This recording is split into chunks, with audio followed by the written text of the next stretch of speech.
பன்னீராயிரம்னு சொல்லப்படுற இன்றைய மாலத்தீவுகளை அவரோட கடற்படை கைப்பத்துச்சு. அந்த காலத்துல GPS இல்லாம நடுக்கடல்ல அத்தனை தீவுகளையும் கட்டுப்படுத்தினது சாதாரண விஷயம் இல்ல.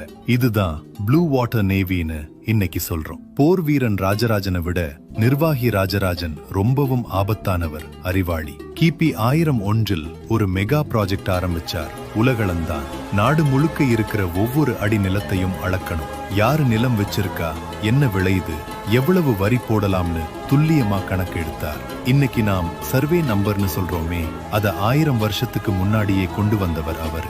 அதே மாதிரி குடவோல முறை. கிராம சபை உறுப்பினர்களை தேர்ந்தெடுக்க பேர்களை ஓலையில எழுதி ஒரு பானைக்குள்ள போட்டு சின்ன குழந்தைய விட்டு எடுக்க சொல்லுவாங்க. ஊழல் இல்லாத ஜனநாயக முறை. ஆனா ராஜராஜனோட மாஸ்டர் பீஸ் ராஜராஜீஸ்வரம் என்கிற தஞ்சை பெரிய கோவில். இதை ஏன் கட்டினார்? தான் வாழ்ந்த அரண்மனை அழிஞ்சாலும் பரவாயில்ல, தன் இனம் வணங்குற கோவில் அழிய